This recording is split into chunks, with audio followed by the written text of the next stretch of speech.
Hi, everybody. I am Saritza Hernandez. I'm a literary agent with the Andrea Brown Literary Agency. And today we're going to talk about author platform and branding, predominantly for fiction writers. I feel like there isn't enough information for fiction writers to establish themselves and establish their branding. I think that once you go into nonfiction works and you Google how to create a author platform for nonfiction, a lot of information pops up, but there isn't as much available right now for fiction writers. And I think it's very important that authors prepare themselves to build a platform that's going to create a brand, and a brand that's going to be um, a lasting one for them. So that's what we're going to be talking about today. I'm going to hide myself for a moment so that I can read my notes and so that you can see my presentation.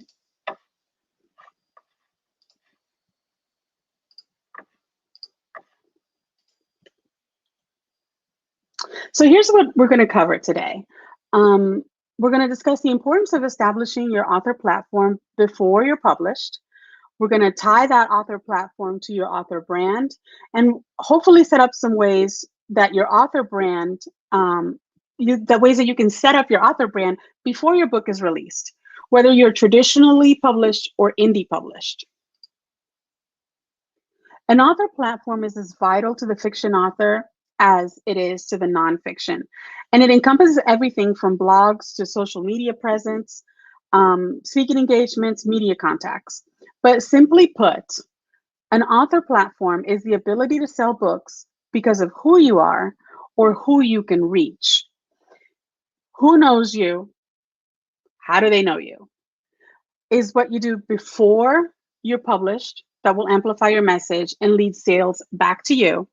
And it's made up of your visibility and your reach. So your platform is visibility plus reach equals platform, if you were going to put it in the simplest terms. The amount of people who will amplify your message and lead the sales back to you is your reach. Your visibility is where people can find you today. Your visibility starts with social media for most people. Are you active there, or are you simply posting about your book? If you're only talking about your book and you're constantly trying to sell people something, you're going to find that you're not getting the engagement that you need in social media. But it is important that people can find you on social media. So obviously you do want to talk about your book from time to time. Your reach is the number of people who that will then amplify the message that you are posting on your visible sites. It's important also to note that part of your visibility includes the people that know you, but how they know you is also important. If all of the people who follow you on social media are just friends and family, that's a very narrow visibility arc, and we want to improve that. We want to increase that.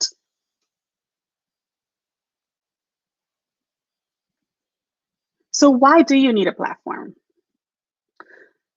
The platform, is your ability to get people to follow and find you for information and guidance. That's a simple, at its simplest terms.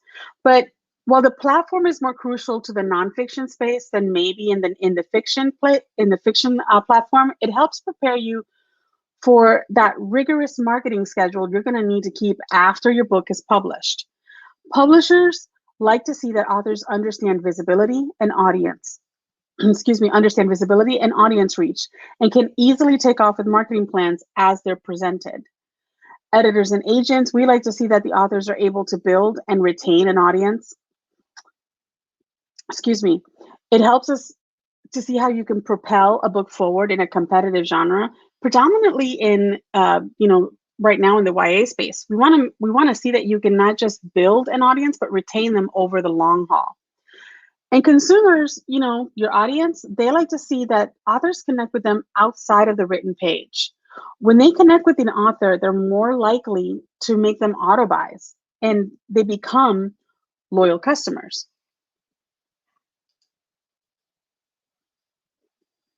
So what's my brand then? Your brand is how your audience, as it grows, will continue to find you. It is the promise that you make to the reader, but it's also what sets you apart within that promise. If you're a romance author, for example, readers know that they can expect a happily ever after or a happy for now in every book that you write, because that's the promise that romance makes. But maybe what sets you apart is how you deliver that happily ever after. Are you the angst to love type of writer, or are you the sweet romance writer? What sets you apart in that vast group of romance writing, uh, particularly right now where those genres can get heavily saturated?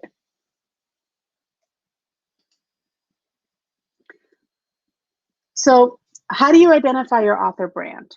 I generally tell my clients to start wide and then narrow it down so that niche or that specialty that sets them apart.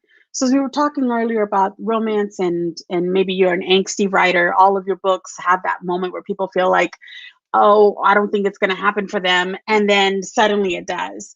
And that's a promise that you make to your readers through the branding, through the types of writing that you do.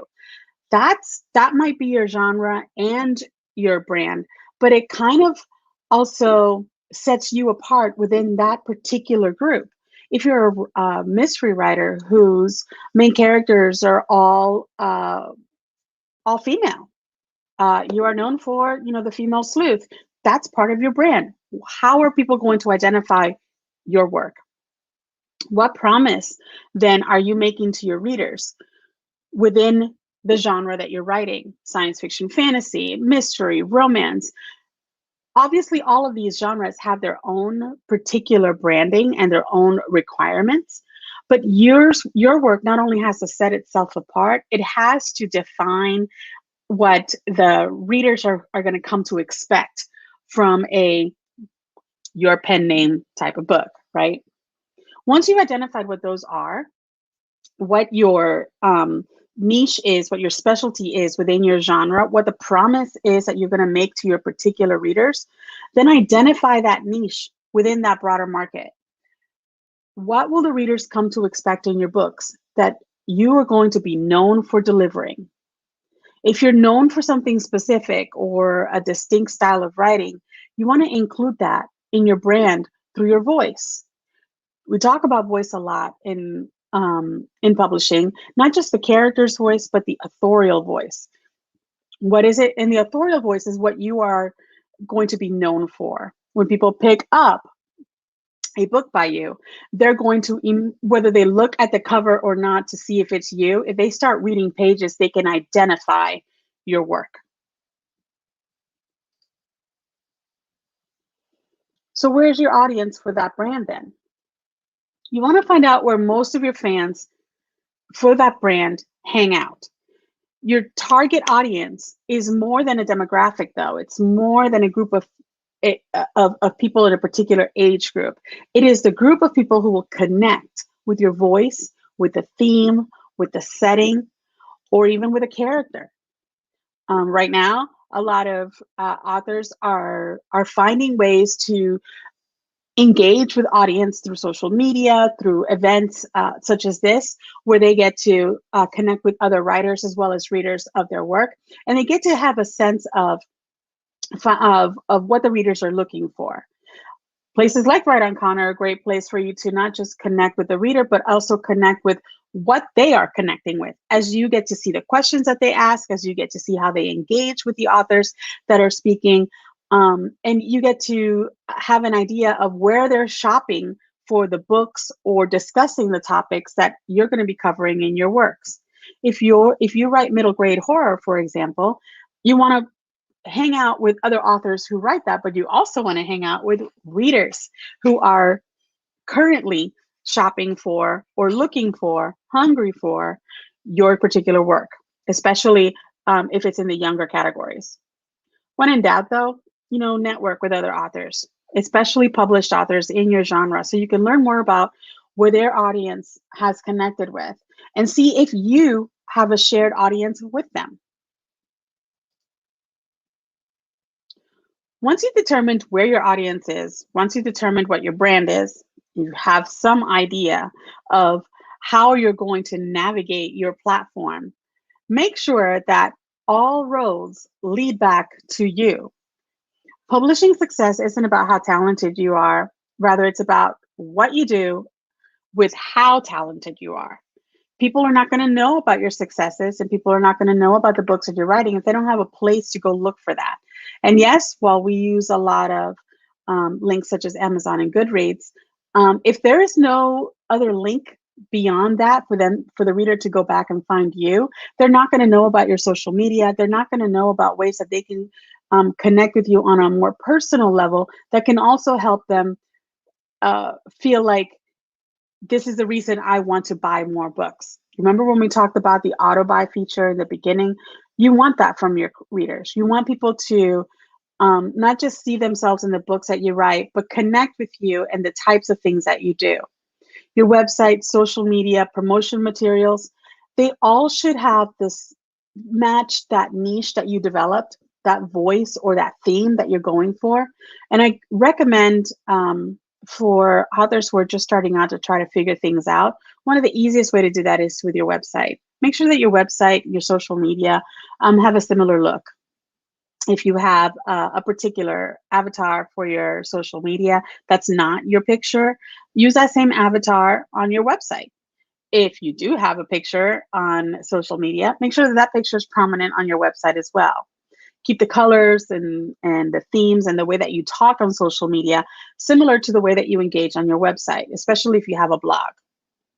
On your website, though, make sure that all the links open in a separate tab on the window in the browser. Why? Because if it opens in that other tab, it'll allow the guests to remain on your site and come back to it and find something else they want to click on. If you have not set that up, you'll find that when people click on your website, they'll actually take them to that link to Amazon or to Goodreads. And the chances of them coming back to your page, hitting back to go and see other things that are available are slim. You've now pretty much clicked them away from your initial branding thing. Now, social media is for socializing, but it is also for networking. Remember, it's not who you know, it's who knows you. It's important to have a good social media following, obviously, but it's not just about how many followers you have. It's about how many people are interacting with you, not necessarily on a daily basis, but continuously. Make sure that you are not just selling your book on social media, that you're encouraging action and interaction with you. If you choose one particular social media as your go-to place, let's say Instagram is your favorite place to hang out. That's the one area where you feel the most comfortable with the visuals that Instagram provides. Make sure that in the comments, you're responding to comments, or that you're posting questions within the caption, that it encourages a conversation.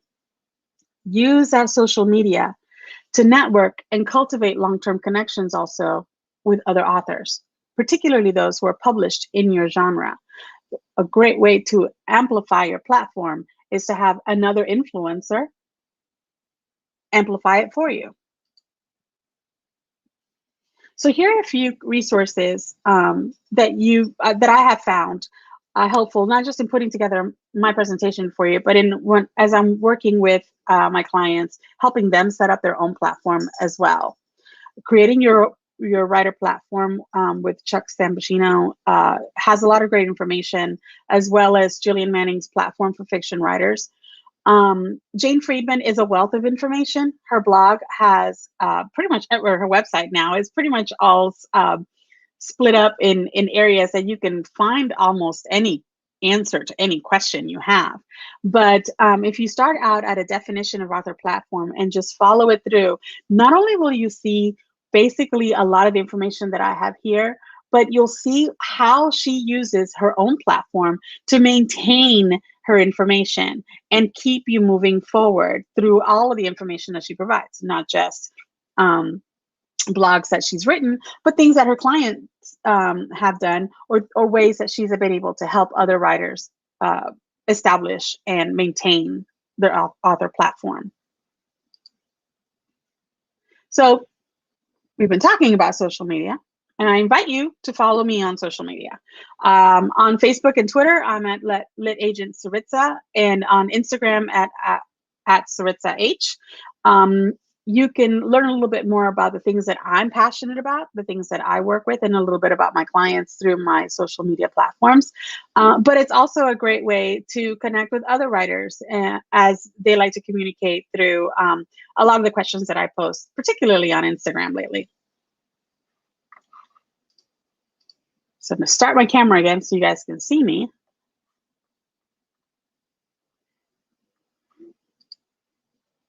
There we go. And if you have any questions, I'm happy to answer them either through the comments as they come in, or later I'll be happy to check out the comments below and make sure to respond.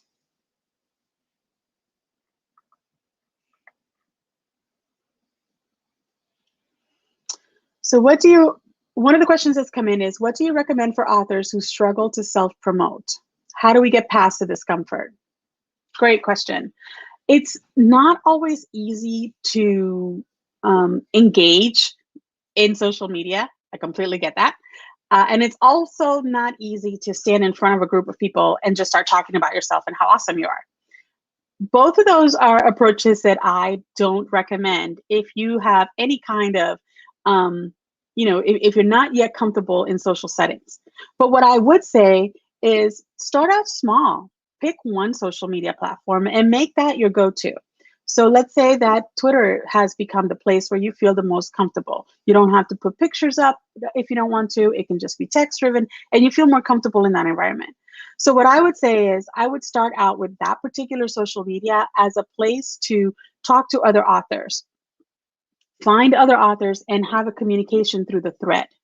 And always, thank them for the opportunity to chat with them, and then maybe post something on your own social media about had a great conversation on Twitter about blah, blah, blah with so-and-so on your own profile. This is going to guide people there, and people are going to then come back to see the rest of your conversation. Keep your information also. You don't have to be very public about how you feel. It can be private information, can remain private. You just want to personalize a lot of what you do. So if you're having professional conversations, maybe include things like, it was wonderful to learn about this, or I felt great to do this, or how many authors have felt like they're screaming into the void, right? If you put it in those contexts, it might help you feel a little bit more comfortable about the discomfort of self-promotion, because then later you can actually say, I found that was something that my main character had issues with, and we were able to do it this way. Now you're opening discourse within your social media. So the second question is, what is your best advice for building an audience for someone who is trying to be social media minimalist, meaning only having 1 or 2 social accounts to promote on? Okay, so yeah, definitely. We mentioned that a little bit earlier, but I would say make one social media platform your go-to. What is the one you feel the most comfortable with? And you don't have to build Facebook, Twitter, Instagram, TikTok, whatever. You don't have to do all of them all at once, but you should have at least a website and one social media platform where people can find you and get to know you, and focus on that. You don't have to, again, make a lot of, you can actually, and I highly recommend this, you can actually have a personal Twitter account that is just for you to maybe, or a personal Facebook account where it's just for you to, keep in touch with family, get to know how people are going. But then have another one that's, professional, where you maintain only things for, promotion and as you're working through your establishing your platform. But always have a little bit of personalization in those conversations. People connect with someone who's being real with them. If they see that all you're doing on your professional channels is try to sell a book, you're not going to sell them. So question 3, what is your advice for an author who wants to write in in several age groups. So YA, middle grade, and adult. That's actually a great question. I would say, and I have several clients who are doing this already. It depends on the type of work that you're doing, right? If you are writing in the same genre, but in two different categories, so you're writing adult romance as well as, YA romance, and you're known for romantic comedies, then maintain your platform the same way. It could be the same author name, it could be the same, the same pen name. It can have the same look to your website and your social media. All of it can be connected because it's the same audience. While the adult themes obviously might have a little bit more racy conversations, or it could be a little bit steamier, it's still, those YA readers that might grow up continuing to read adult romance are going to follow you. So not a problem there. Where you need to have two different platforms or two different not just platform, but branding completely, where you want to keep things separate, is when you write something completely different in each group, and you know that the streams shouldn't cross. So if you are writing in the children's categories, anything, whether it's picture books or middle grade or anything, and you are also writing heavily erotic works, or very gory, horror or things like that, those audiences they don't sit in the same circles at all and shouldn't, then obviously you want to create two separate platforms, and then you're going to have to maintain them individually so that you don't cross your streams, so that you don't have, and you might even have to have a separate website for each one. However, that is a great conversation to have with your agent, or with authors in that same space, if they are also navigating in the same way, where they're writing into two different categories. So you can get a better sense of, is my audience actually in both places? Clearly, if you're writing something erotic, children are not there. So we know that that's a separation. But it does happen in horror that you have writing that works for the YA space, that's that's a YA horror, that can also work in adult horror. So when you don't want them to cross, two separate platforms. Otherwise, one should work just fine. So how do you manage the ever-changing algorithms on social media, or keep up with them? I tend to have to wait for a week or so before refiguring it out, but it wastes so much time. Any advice? Ooh, okay. So I think algorithms, and this is someone who worked in IT for a while, and did a lot of digital media and work beforehand. I don't think algorithms are as important as people make them out to be when it comes to platform building. And the reason I say that is because your platform should be about you. And you're not an algorithm. You are a person. You are a person who has and likes things and dislikes other things, and you infuse your work with your personality, with your experiences, with you. So I would work less on focusing on, I need to make sure that I include these buzzwords so that the algorithm picks it up and tags it properly in metadata. Let Amazon handle that. Let that be a thing that the publisher works with Amazon to make the book sell. But when it comes to your platform, focus on you. Focus on the things that drive you. Focus on the things that make you excited about the work that you're doing, whether it is something that you're writing on, something that you are ready to publish, or something that you're even just thinking about. Make your platform, or when you're starting out your platform, about you, and your readers will follow. Your algorithm isn't really going to make that much of a difference. So the next question. As an author, I'm not really interested in being a public figure. What's your advice for balancing personal privacy with marketing your book? Are there ways to do it without always making it about me? Okay, that's a good question. I mean, all of these have been fantastic, but I understand also the need to have that separation, right? That ability to, especially if you are a very private person and you don't you just don't feel comfortable in those spaces. I would say that you still need to put a little bit of personality into the things that you do for your author branding. And that's going to be pieces that are personal to you in your um, in the characteristics and in the voice that you show within the social media post. When you make a Twitter post and it's exciting, it should, and you're a person like me who, abuses exclamation points to the point of no return when she's excited, that becomes part of your voice. People will get to know that, right? You can talk about your book, you can talk about creating the book, you can talk about the inspiration for your book without necessarily getting nitty gritty in your personal pieces. I will say though that in children's marketing and in children's writing and in the marketing of children's books, there will be a time, or there might come a time where you will need to be a little bit, or you will have to engage with the public physically, either through school visits, to talk about your book and to do readings, libraries, bookstore events, things like that.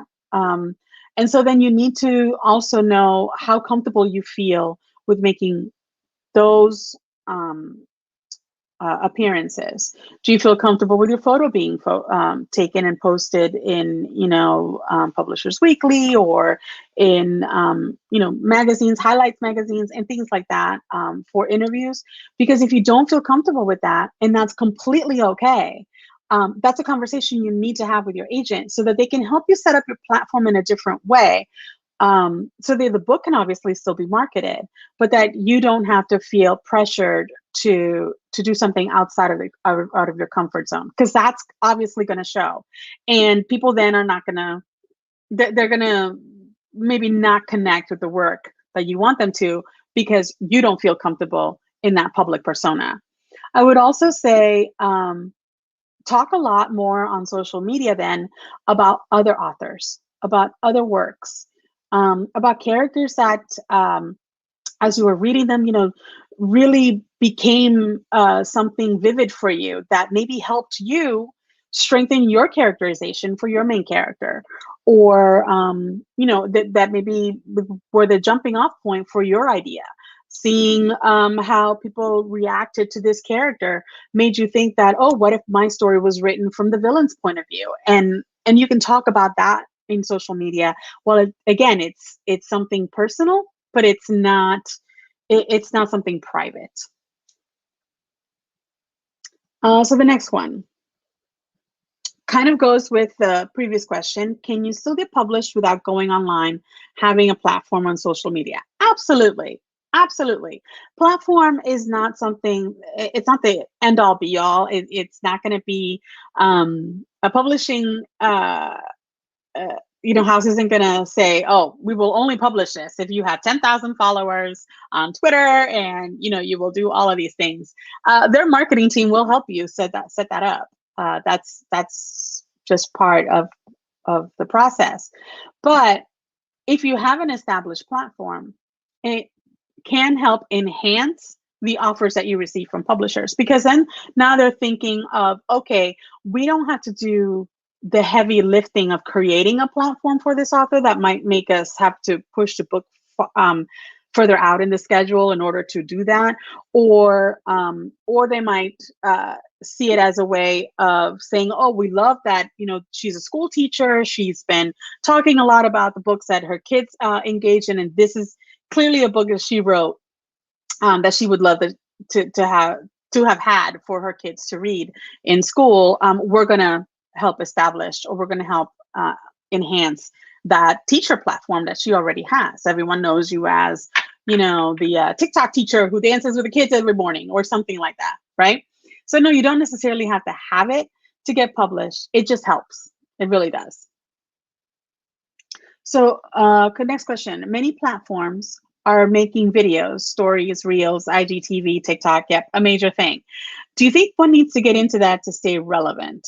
Do you think it helps gain more readership later because people are entertained by you, assuming you keep it to brand? This is something that obviously technology it gives us opportunities to learn new things. and explore different ways of doing things. But one of the things that I love about TikTok, with the, you know, obvious thing of I stay up way too late if I'm sitting there scrolling through all the videos that are entertaining me.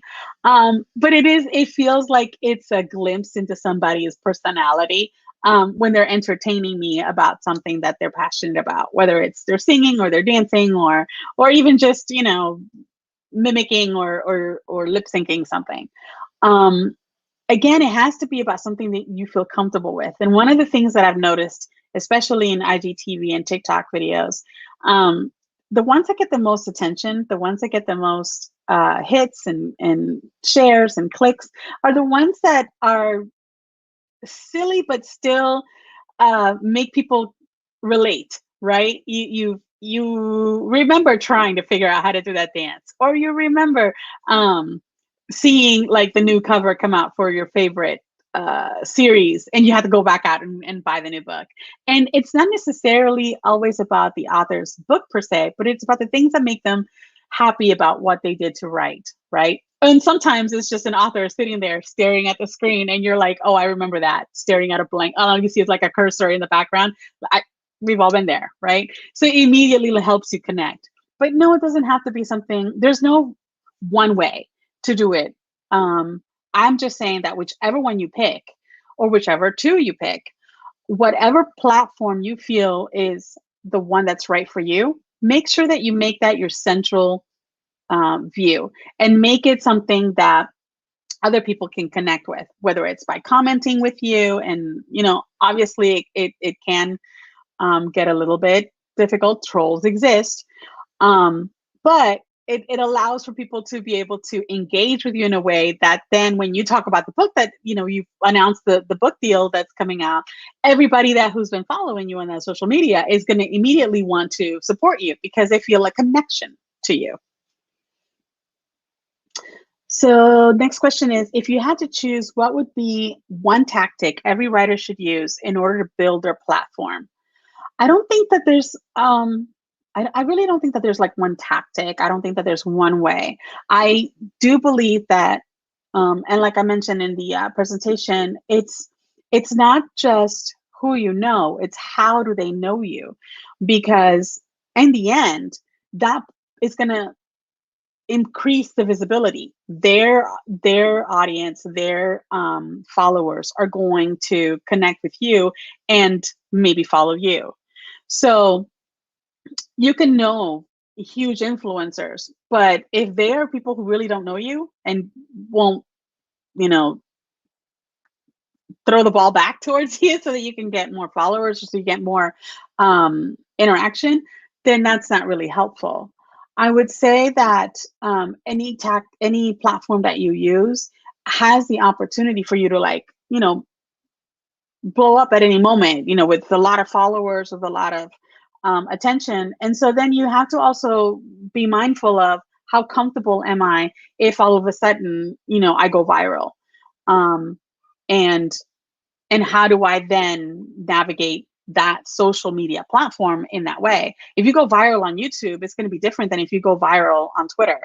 It's going to be different than you go viral even on TikTok. So you need to just feel comfortable with what happens if and when your platform becomes this huge thing. Oh, okay. So when using your platform to promote equality, human rights, etc., how do you prevent people from thinking you are only promoting things in order to promote yourself and make yourself look good? I think we can all tell when someone is doing, you know, lip service, right? I think again, it's how authentic you are. It's how connected to the message you are. It's about honesty, and that should come across if you are being true, not just to yourself, but to your messaging. And you know, you're not, again, selling your book constantly, or politics all the time, right? There has to be a balance in everything you do, not just obviously in your platform building, but if you can have a balance between work and home, if you can have, especially in these days where that line has been blurred, If you can find a balance between, personal time and time with your family, things, then you should be able to find that balance between speaking to the messages that you feel are important and need to be told, and making it part of your platform, and those that are, work driven, uh, business related type of things, selling your book, and things like that, where you can also not mirror, but bring together, excuse me, those two pieces. It's when you then, if you've written a book that is, has social justice warriors in your main characters, and you've been talking about social justice, and people know you from that, they're going to immediately want to see how you reflected that on the page. And the same is the other way. If you talked about in your book, about, a political unrest in a particular country, or about an experience that you had, as a member of a marginalized community, and then you start talking honestly about that on social media without beating people up, about it, or beating people over the head with your messaging, then naturally those readers and that audience is going to follow into the book and want to read about how you talk to, or how you put the experience on the page for others to um, to enjoy. Okay, so question 10, what are some common misconceptions about platform and branding that you see newbies making online? I would say that, I think, again, having too many followers, or thinking that you have to have 1 million followers, and you have to, like, you know, um, have a company help you create some influencer kind of environment, paying money to some company to do that. That's I highly do not recommend that.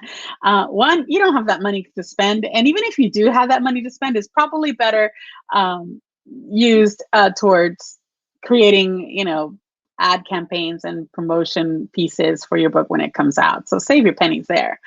But I would say that I think, uh, authors, new authors in the space, sometimes make the mistake of thinking that my social media is only for selling. It is only for letting people know that I'm a writer, or that I'm an author. And that's not what it is. Social media is a place for you to engage socially with others, whether that be in a friendship environment or a professional environment. It is meant to be social. It is meant for you to communicate and converse with others. So if you only make it one-sided, where you're just shouting at the wind, you're not taking advantage of social media, and you're not establishing a platform. You're just, basically, uh, screaming into the void. Is it okay to have both your author name and pen name on the same website and social media, or do you need separate platforms? So similar to, what we talked about earlier, on whether you want to keep things, personal or private, or, if you're writing in two separate categories or in two separate genres, do you maintain two different platforms? I would say this is a personal choice for you. I have authors, I have clients who their legal name is their author name. They don't have, two different, they don't have a pen name. They use the same one. I have others who do, who, and keep those streams separate. And so you don't find their legal name anywhere near their pen name. And if they do have a website for for like personal, especially if they work in things that require them to have a website, maybe law or teaching or things like that, they make sure to keep those two completely separate. But that's about the only time that I think that you would need to have to. Again, where is your audience? Is your audience the same in both areas? If it is, then one, why do you need the pen name? And two, why do you not have those platforms together and just let people get to know you, all of you? Question 12. Okay, do you like to see writers you'd potentially work with being active in the writing or reading communities online? I do, but it's not a requirement, obviously. again, everyone is individual. Everyone has their own needs. There are some people who feel comfortable in those environments and people who don't. But I have found that writers who are part of a strong writing collective, who have a good critique group, who have strong critique partners and engage in writing opportunities or in authorial conferences together, usually find it not just better for their platforms to grow as they grow together, but it also helps them have someone like a buddy in the system, in their environment that they can go back to and say, hey, look, I'm about to say this on social media. What do you think? And they can be the one to be like, no, that would be a Twitter offense. I call foul, go back. Don't, pull that back. Or they could be the ones, yes. And as soon as you post it, I'm going to retweet it and it's going to be fantastic. Right. So I encourage writers obviously to be active in those communities to the level that they feel comfortable in, but it's not something that you have to have as part of your platform in order to secure an agent or secure a publishing deal. How do neurodiverse own voices authors promote their neurodiversity without performing their diversity? How do we find the balance of being real but keeping professional? Yes.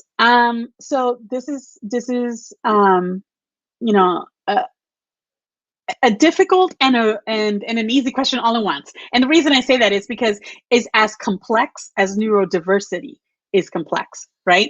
It is not just one thing. And so obviously you want to go first with what feels comfortable to you and how much of your experience do you want to share? Because it is no one's business how you identify or how you work with or how you navigate through the world unless you want to share that information. It doesn't, no one should be outed for their marginalization in any way, shape, or form. And so I would say when you are talking about it online, especially if it's part of your platform, you want to use that as a way to let others know this is why my books have this voice. This is why my character is so vivid in my mind. Then you talk about that honestly. Talk about the fact that maybe you had social anxiety disorder as a child, and as an adult it's developed into something else, and so in your character you showed that. In your query you may want to show things like speaking from experience, or I took from a personal experience to talk about so and so's neurodiversity or complexity, right?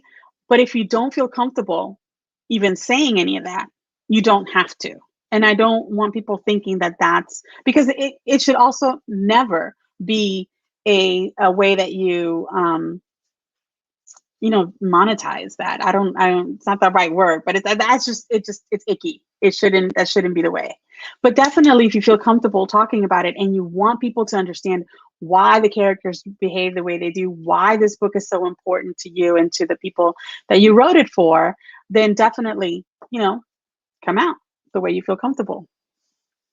How would you handle getting hate comments or when reviewers tag you in poor reviews on Insta and Twitter? How do you take care of yourself? First, make sure you have a community. Make sure you have a tribe that is around you and is happy to, give you all the love and all of the security blankets that you need, because that more than anything is important in this business. Next, don't read them. You don't have to read every review. And there's some of my clients who don't read them at all. They're like, nope, I don't even want a Goodreads account. Like, I just don't want to go see it. Tell me if it gets starred reviewed on Kirkus or something like that. But other than that, like, nope, I'm fine. And they're okay with that, right? That their personality, the way that they navigate through the world, they're completely okay with not seeing those things. There are others who are great with a block button on Twitter. Oh, as soon as they start getting some trolls in their timeline or in their feed, they have no problem blocking people. And I highly recommend that as well. I have done it myself, because in the end, mental health is paramount to your success. So you do what is best for you. And if that means that, Joe Schmo's got to be blocked, then bye. What are your favorite resources for people who are new to social media or website creation? Are there specific examples of successful author websites that you can point to? I would say, so here's the problem with author websites off the top of my head. Authors who are really good with their websites usually update them so often that they change they change the look of it because of the new book that's coming out and they want it to reflect that new book, or because they're webmasters, they work on web design. And if you're an artist, you're never happy with the last thing you did. You gotta make it better. You gotta make it stronger. And so I don't want to just say, oh, go definitely go see that or go do this. But I would say one of the best advice that I saw someone get, one of my clients get, was for them to have a press kit on their page. And if they didn't know how to make one, to just type in press kit plus author, I should say, on Google, and they would get opportunities to see pages that show that page and help them come up with their own. The reason I say that is that the authors who have a press kit page, their websites are generally the most dynamic and the most successful. They've mastered the art of making sure that the tabs open when they're supposed to open in a separate tab, that the information on the press kit, their bio, their photo, the things that they're passionate about, the works that they're doing, is all there, easy to do, and it makes it a lot faster for you to find the thing that you're looking for. So I highly recommend it that way. What is the worst advice about platforming you have heard given to young writers? That you have to, that if you don't have 10,000 followers, you don't have a platform. That's the worst thing I've ever heard, because that's not true. That you have to have not just a lot of followers, but that you have to talk about one particular thing and one particular thing only. Like don't be negative. Don't be. That's not human. That's not natural. You definitely, and that that you should always be talking about your book. No, that's all of that is terrible advice. Anybody who tells you that you need to always be doing one thing is clearly not good. Always be mindful of who's giving you the advice and what they're saying. And if it doesn't feel right, it's probably not the right thing. Opinions can divide people. Should my platform shy away from taking sides on any issue, even minor ones? No, I don't believe that. Yes, opinions can divide people. We've seen it. And right now, we live in a world that has been very divided. But there's nothing wrong with that. Because if your group, if the people that you are connecting with, the people that if your audience is sitting in this particular area of the group, why wouldn't you want to know that? And if you are passionate about a topic, as long as you're not using hate-filled speech, as long as you're not attacking people with what you're saying online, what your opinion is, if your opinion is of one that sounds like a troll, someone who's attacking someone for what they believe, then that's probably not a good idea. But if your opinion is about the fact that you don't agree with a certain administration, or you don't agree with a certain, action taken by a country or by a group of people or by anything, and that is important to what you believe as part of social justice, as part of your activism, that's fine. Just understand that then the people you're talking to, the people that are going to connect with you, are the people who hopefully see the same things or see eye to eye with you. And if you have other people then who might get into your mentions or might get into, your comments with hate-filled speech, you need to be prepared to block people, and to make decisions on your professional career, who you work with, editors and things like that, who if they don't believe in the same things you do, might not be the right fit for you. Agents as well, right? Retweets and postings can link you indirectly to people and ideologies that have nothing to do with the message you shared. How careful should I be? I would I would obviously be careful, especially like I just mentioned in today's environment, in the way that um, one thing can easily blow up, whether it be a good thing or a bad thing. I would I would have someone read what you're posting before you post it. If it's something that's very passionate to you, something that, especially towards activism, um, make sure that, when they read it, it's not for them to say, oh, yes, post this or not post this. It's just basically say, hey, I'm not sounding preachy, or I'm not sounding, hate filled, right? Like, this is going to be okay. If somebody retweets this, I should be okay with that, right? Again, it's just as a sounding board. It's a way to make sure that what you are conveying truly is the message you want to put forward. Because again, another person might misconstrue what you are trying to say, and then that can cause a problem. I would, if you feel uncomfortable about some of the things that you feel passionate about, or you feel that they could be taken out of context, then I would be mindful about sharing that if you are not ready to back it up, right? If you don't feel comfortable about backing it up.